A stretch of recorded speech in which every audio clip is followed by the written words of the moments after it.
Good morning, everyone.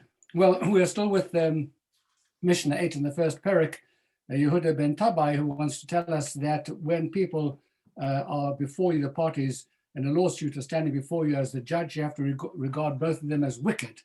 In other words, you have to be suspicious of everything which they say.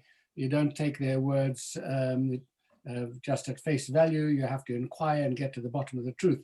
But he continues to say that once judgment has been given and the parties leave you, they've departed from your presence, you have to regard both of them as kazakain, as innocent.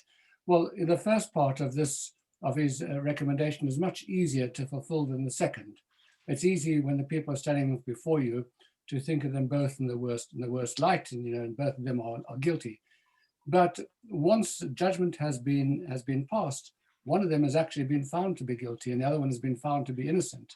And yet he's telling us that even for the party who has been found guilty, one should continue to think about that person as if they were innocent. And that seems almost like a sort of a distortion of justice and of attitudes. We had a case quite a number of years ago with somebody who was a lovely religious man, very, very observant. He had one small failing, and that was that he borrowed money from people in a fraudulent way and never paid it back. The result of all of that is that one person, a very poor man who couldn't afford to lend it to him but lost a lot of money, brought him to court, and he was subsequently jailed.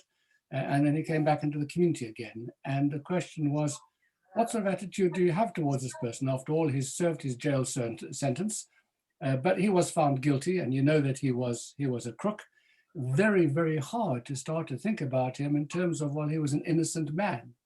And yet Yehuda ben Tabai wants to suggest that we don't bear these grudges, that we change our attitudes entirely, that once a person has received judgment and possibly had to pay the penalty as well, from that point onwards, we look upon them and we don't bear the grudge. We don't, the broigus doesn't have to be there any longer. You've settled the matter. And this, of course, is for all of us, not just for judges. Once a matter has been settled and we've found some resolution to it, perfect or imperfect, but, a family broigus or an argument with somebody else or a business arrangement, very often with somebody else in the community, once that matter is over, you have to be able to change your attitude towards that person and not look at them askance in your mind and attitudinally and think badly of them. You have to be able to clear your mind and say, this is behind us. It's done and dusted.